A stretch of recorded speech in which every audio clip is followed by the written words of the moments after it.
Let's talk about new home most common mistakes when you're repping a buyer or a seller in some cases on new construction property.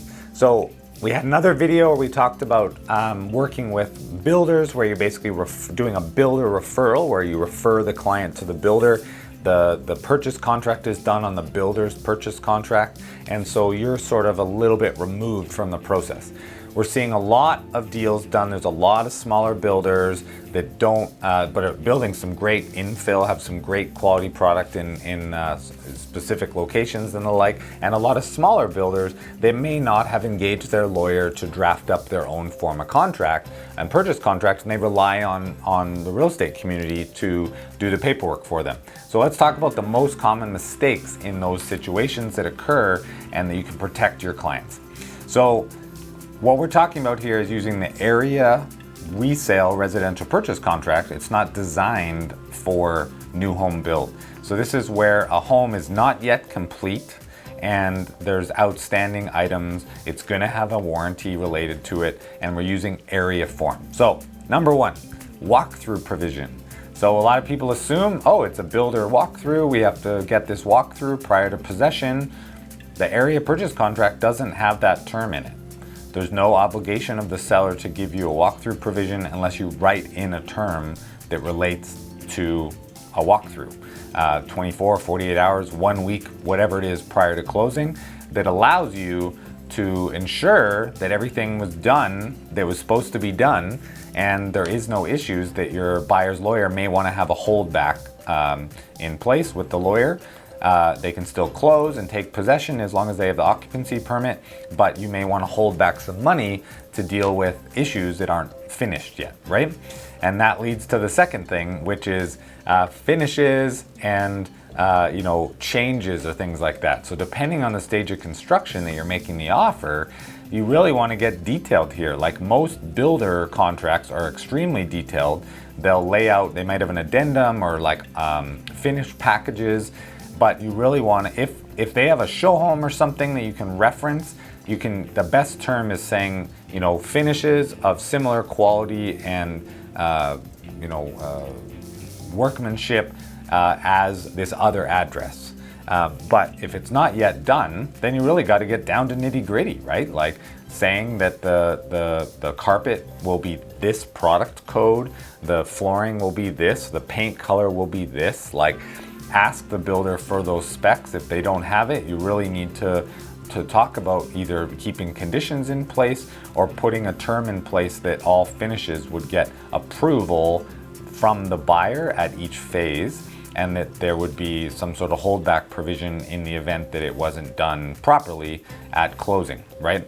The most common thing we see happen is someone looks at another property of theirs, buys the property, there's nothing worded about that, and then the builder just chooses cheaper product trying to save cost, and there's nothing in the contract to protect your buyer to say they're owed compensation or that has to be redone for them. So again, if you're using the area purchase contract or helping with a builder contract, make sure that those things are specified.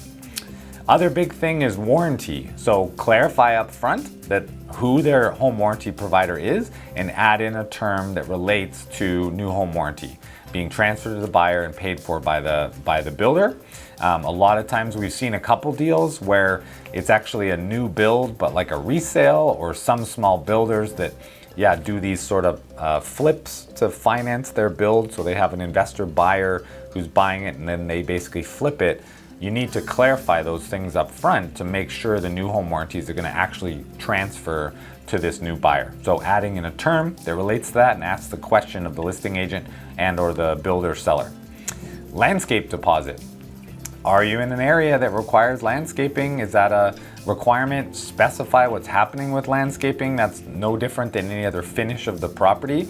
Often infills, it's sort of an afterthought, like people don't realize they're responsible for their own. It's just not in the contract. So make sure that you talk about landscaping and really clarify that in the purchase contract. Again, like any other finish, you want to clarify scope of work, make that maybe a term that the buyer has to approve the landscaping prior to it being done, and or have maybe a significant holdback. I mean, some landscaping be tens of thousands of dollars depending on the extent of it, right? GST rebate.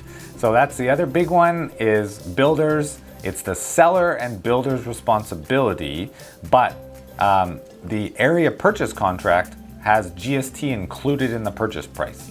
So this is more about managing expectation with the builder and the seller, and you'll want to add in a term. The seller will want it, and it's no benefit to the buyer. Typically, talk to your accountant always, because it's tax-related advice, but is you want that rebate, the new home rebate, going back to the builder, because the purchase price, as per the default contract, includes GST that they're paying. So they basically, the builder has to back the GST out, and they net the amount after GST, but then they'll get a credit back of the GST rebate. Kind of further to landscaping, but in the same realm, RPR.